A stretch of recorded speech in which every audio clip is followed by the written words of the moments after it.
नमस्कार, मैं डॉक्टर रीटा झंझड़िया। आज हम अभिकर्मित अन्वेषण के बारे में पढ़ेंगे। अभिकर्मित अन्वेषण का अर्थ। अभिकर्मित अन्वेषण छात्रों के व्यवहार में वांछित परिवर्तन लाने की आधुनिकतम विधि है। इसमें उपलब्ध शैक्षिक सामग्री को अनेक लघु पदों में विभाजित करके एक क्रमिक श्रृंखला का निर्माण किया जाता है, जिससे छात्र स्वयं प्रेरित होकर नवीन ज्ञान का अर्जन करने में समर्थ हो जाते हैं। अभिकर्मित अन्वेषण में अभिकर्मित अन्वेषण है वो दो शब्दों से मिलकर के बना है, अभिकर्मित प्लस अनुदेशन। अभिकर्मित से तात्पर्य है कार्यकर्मित, अर्थात किसी कार्य को सफल करने के लिए उसके समस्त पहलुओं पर विचार करके एक नियोजित कार्यक्रम तैयार करना। अंग्रेजी में इसके लिए प्रोग्रामिंग तथा प्रोग्राम शब्द का प्रयोग किया जाता है। अनुदेशन शब्द अंग्रेजी के इंस्ट्रक्शन का हिंदी अनुवाद है। इंस्ट्रक्शन के अंतर्गत शिक्षक छात्रों को आदेश न देकर निर्देश देता है। इस प्रकार किसी विषय पर कार्यक्रम बनाकर छात्रों को इस प्रकार की सूचनाएं व निर्देश देना जिससे वे अपने मार्ग पर स्व निर्णय व स्व अध्याय द्वारा आगे बढ़ते रहें, वही अभिकर्मित अनुदेशन कहलाता है। B.F. स्किनर ने कहा है कि अभिकर्मित सामग्री और छात्रों के मध्य होने वाली अंतःक्रिया को अभिकर्मित अनुदेशन कहते हैं। अब हम बात करेंगे कि अभिकर्मित अनुदेशन की क्या विशेषताएं हैं। अभिकर्मित सामग्री को छोटे छोटे पदों में विभाजित किया जाता है। नेक्स्ट, अभिकर्मित अनुदेशन में छात्र स्वगति से सीखता है, अर्थात इसमें यह है कि छात्र अपनी गति से सीखता जाता है। एक इसकी विशेषता ये भी बताई है, अभिकर्मित अन्वेषण से छात्रों में स्वाध्याय की आदत का विकास होता है। नेक्स्ट, अभिकर्मित अन्वेषण में पूर्ण सामग्री श्रृंखलाबद्ध होती है। नेक्स्ट, अभिकर्मित सामग्री पूर्ण परीक्षित तथा वैध होती है। तथा ये भी बताया है कि अभिकर्मित अन्वेषण में उद्दीपन, अनुक्रिया तथा पुनर्बलन ये तीनों तत्व क्रियाशील रहते हैं। अर्थात यहाँ ये कहने से तात्पर्य यह है कि जब अभिकर्मित अन्वेषण है उसमें हमारा जो उद्दीपन है, हम जो अनुक्रिया करते हैं और जो फीडबैक मिलता है, ये तीनों तत्व ही इसमें क्रियाशील रहते हैं। अभिकर्मित अन्वेषण छात्रों की कमजोरियों तथा कठिनाइयों का निदान कर उपचारात्मक अनुदेशन की भी व्यवस्था करता है। एक और विशेषता ये बताई है कि अभिकर्मित अन्वेषण में छात्र है वो एक्टिव रहता है। एक ये भी कहा है कि छात्रों की अनुक्रियाओं के माध्यम से अभिकर्मित अन्वेषण सामग्री का मूल्यांकन किया जाता है। तथा एक विशेषता ये भी बताई है इसकी, अभिकर्मित सामग्री को सीखने में अपेक्षाकृत त्रुटियों की दर काफ़ी कम रहती है तथा छात्र की प्रत्येक अनुक्रिया उसे एक नया ज्ञान प्रदान करती है। अब हम बात करेंगे अभिकर्मित अन्वेषण के सिद्धांत।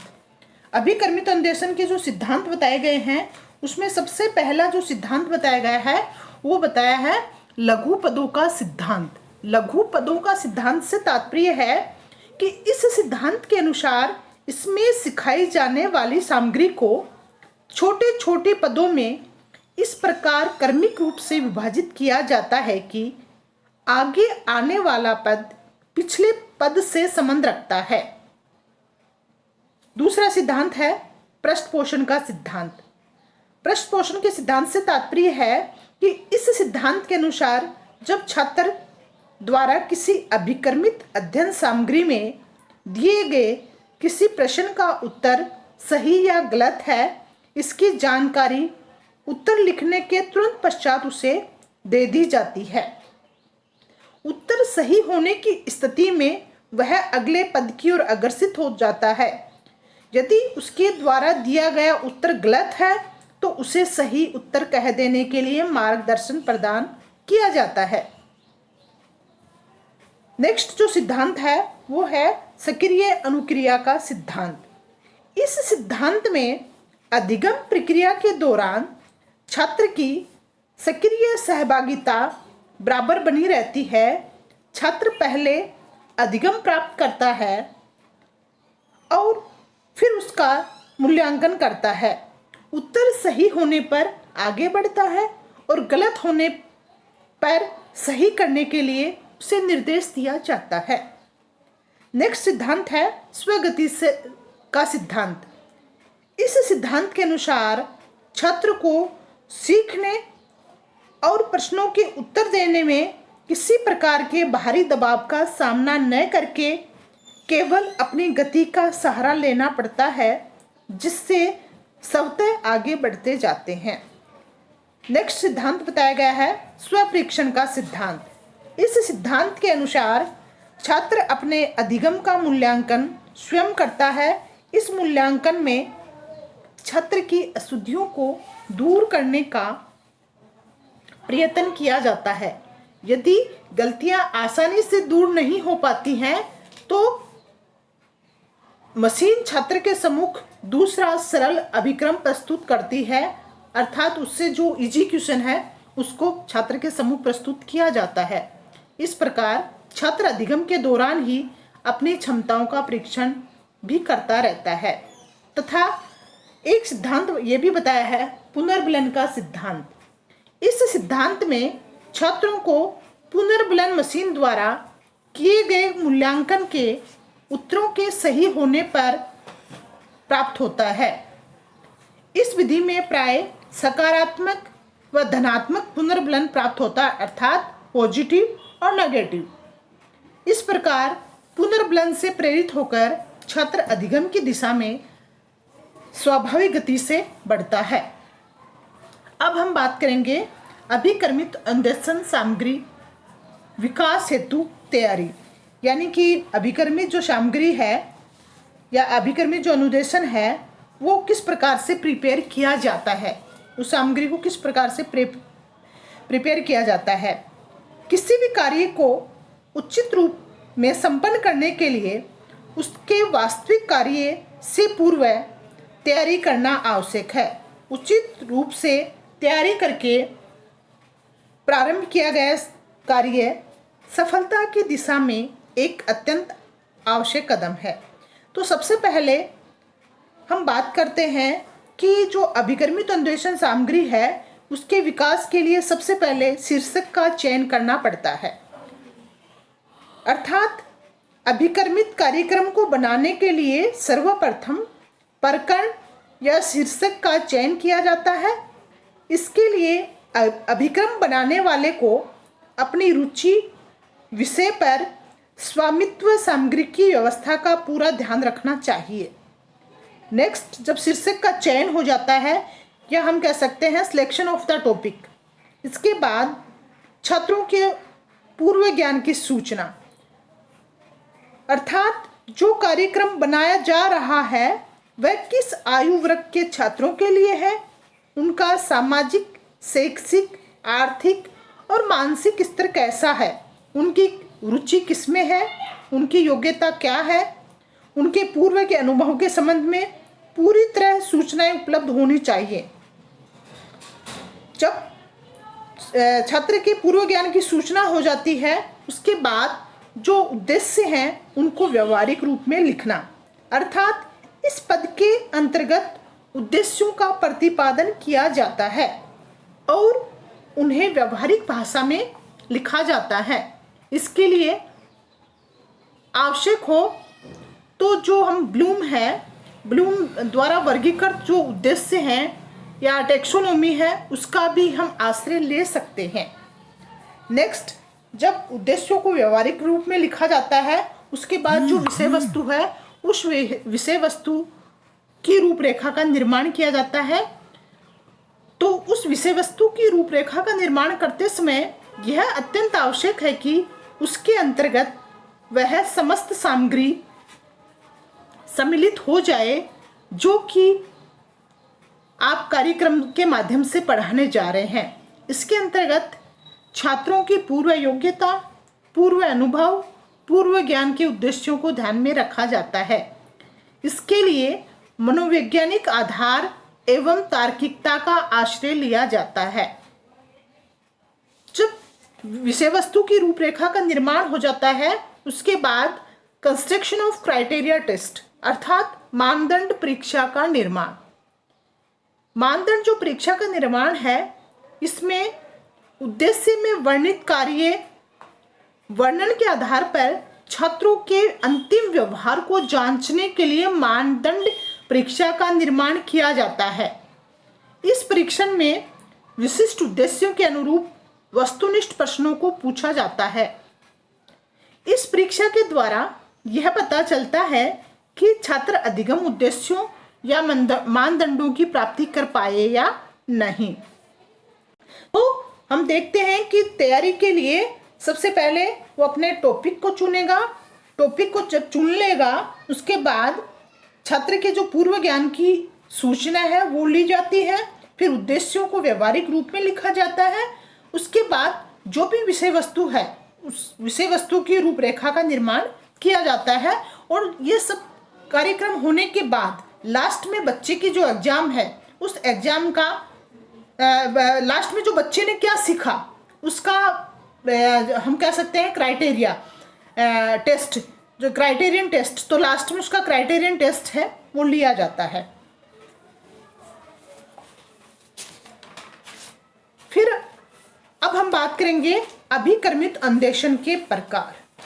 अभिकर्मित अन्वेषण है वो 3 प्रकार के होते हैं।